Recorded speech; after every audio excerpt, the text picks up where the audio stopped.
You idiots! This is the last time we call these useless aliens. Call the humans! Krylos's infuriated roar silenced the bickering Galactic Council chamber. The hostile Nimberians had conquered 3 star systems this week alone. Millions were enslaved or dead. Krylos glared at the other alien representatives, his eyes burning with rage. The Nimberians grow stronger each day as we cower and argue. None of your species' warriors could stop them. Only humans can help us now. Xyloth scoffed. Humans? Those primitive apes, how could we trust them? They only discovered faster-than-light travel a century ago. Krylos's claws scraped the stone podium as he leaned forward. Yes, humans.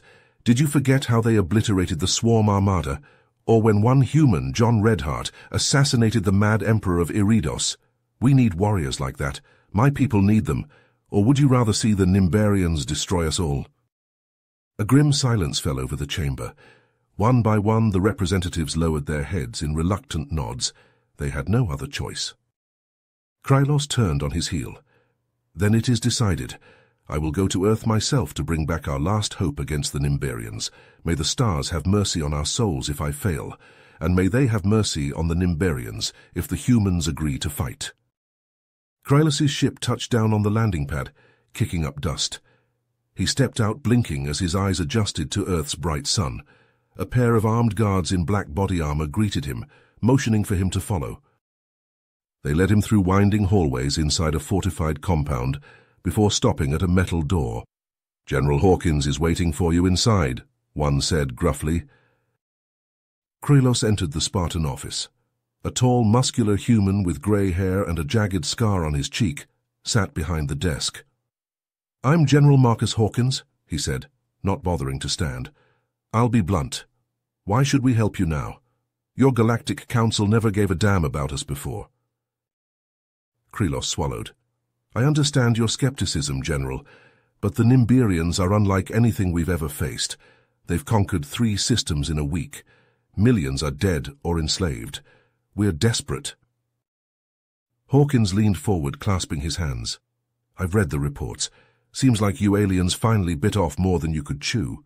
What makes you think humans can succeed where your warriors failed?" "Your people have a reputation for doing the impossible," Krylos replied. "Like when you destroyed the Swarm Armada, or when your operative, John Redheart, assassinated the Mad Emperor. We need skills like that to have any hope of stopping the Nimberians." The general's eyes narrowed. "I see, and what exactly are we up against? What's the Nimberians' tech like, their tactics?" Krylos pulled out a data chip and handed it over. "Everything we know is here. Their ships are fast and heavily shielded. Their weapons cut through most armor like paper. They prefer rapid, overwhelming strikes to demoralize opponents. But they have a weakness. Their ships can't take sustained damage to the engines without reactor overloads. If you can outlast their initial assault and cripple their mobility..." Hawkins plugged the chip into a console, skimming the data. "All right. Give me a few hours to discuss this with my superiors. We'll see if your intel checks out. Wait here." The next few hours dragged by with Krylos pacing restlessly.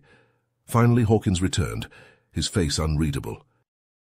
"The UEDF leadership has made a decision," he said. "We'll help you against the Nimberians, but let's get one thing clear. We're not joining your council as subordinates. Earth stands on its own. We'll be allies, nothing more. Take it or leave it." Krylos breathed a sigh of relief. "I accept your terms gladly. Thank you, General. When can your fleet deploy?" General Hawkins wasted no time after Krylos departed. He issued rapid-fire orders to mobilize the United Earth Defense Force for war. Recruitment offices across the globe processed a surge of volunteers, many veterans from the Swarm and Eridos campaigns, eager to fight again. Shipyards and arms factories kicked into overdrive, churning out a formidable fleet of advanced warships and weapons. The flagship of this armada was the UES Indomitable, a sleek, deadly vessel bristling with railguns, missile batteries, and the latest in defensive shielding. Her commander was Admiral Victor Prescott, a brilliant strategist known for his unorthodox and aggressive tactics. As the human fleet crossed into Zorgan space, sensors lit up with dozens of enemy contacts. Prescott stood on the bridge, watching the hostile ships grow larger on the view screen. "All hands, battle stations. I want a firing solution on the nearest Zorgon cruiser," he barked. The Indomitable shuddered as her main guns roared to life, sending a salvo of high-velocity rounds towards the enemy ship. The Zorgon cruiser's shields flared, then faltered under the onslaught. Molten metal sprayed from its hull as the rounds found their mark. All across the system, human ships engaged the Nimberians. The aliens returned fire, their weapons slicing towards the human fleet. But the UEDF ships were fast and maneuverable, evading the worst of the barrage. Prescott's gambit of targeting the Nimberians' engines proved effective, as one after another, enemy ships were left drifting and crippled. On the surface of occupied worlds, human marines struck with lightning speed. Captain Jake Pitbull Henderson led his troops in daring raids, hitting Zorgon outposts and supply lines. Freed alien slaves cheered as the Marines gunned down their Zorgon overseers. But the Nimberians were far from beaten. Enraged by the upstart humans' successes, they gathered their forces for a massive counterattack. A vast swarm of enemy ships, led by the gargantuan flagship of the Zorgon High Commander, bore down on Prescott's fleet, threatening to overwhelm them through sheer numbers. Prescott gritted his teeth as his ship bucked and shuddered under the Nimberians' assault. Consoles sparked and crewmen shouted damage reports over the din. He knew they couldn't win a straight slugging match, not against so many. They needed to cut the head off the snake. "Helm, lay in a course for that flagship," Prescott ordered. "We're going to board it. Marines, get to the drop pods and prepare to deploy." The Indomitable surged forward, her guns blazing as she cut a path through the Zorgon fleet. Enemy fire hammered her shields, alarms blaring as they verged on collapse. But she held together long enough to pull alongside the massive flagship. "Deploying boarding pods!" Prescott watched as a dozen drop pods, each carrying a squad of Marines, rocketed from the Indomitable's launch tubes and slammed into the Zorgon ship's hull. He could only imagine the fierce close-quarters battle being waged inside, as Captain Henderson and his Marines fought to capture the bridge. Long minutes passed. The Indomitable and the flagship locked in a deadly duel. Then a transmission crackled over the comms. "Admiral, this is Henderson. We have the Zorgon commander. I say again, we have the package, requesting immediate extraction." Prescott allowed himself a tight smile. "Acknowledged, Captain. We'll keep you covered. All ships, concentrate fire on the flagship's escorts. Don't let them interfere with our evacuation." As the Marines and their prize were retrieved, Prescott watched the Zorgon fleet in disarray, scattered by the loss of their leader. It was a critical victory, but he knew the war was far from over. Still, with the Zorgon High Commander as a prisoner, they finally had a chance to turn the tide. The capture of the Zorgon High Commander sent shockwaves through the enemy ranks. Demoralized and disorganized, the Nimberians' advance ground to a halt. Sensing a turning point, the Galactic Council moved to capitalize on the opportunity. Grillos stood before the gathered representatives, his voice ringing with newfound determination. "The time has come to strike back. The Nimberians are reeling from the humans' victory. We must rally our forces and join them in a coordinated counterattack." Murmurs of agreement filled the chamber. The council members, so long paralyzed by fear and indecision, now saw a glimmer of hope.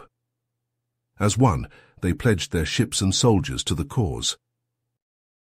In the weeks that followed, human and council forces fought side by side, driving the Nimberians back system by system.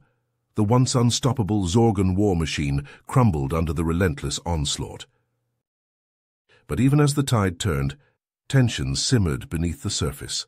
Some council members, Xyloth chief among them, watched the humans' victories with growing unease. "The humans are too aggressive, too unpredictable," Xyloth complained during a council session. "Their tactics border on war crimes. We cannot allow them to run rampant, lest they become a threat to us all." Krylos slammed his fist on the podium. "Nonsense. The humans have done more to stop the Nimberians than any of us. You have no evidence to support these baseless accusations." The chamber erupted into a heated debate, with council members taking sides. Some echoed Xyloth's concerns, while others defended the humans' actions as necessary in the face of Zorgon brutality. Word of the Council's infighting soon reached General Hawkins.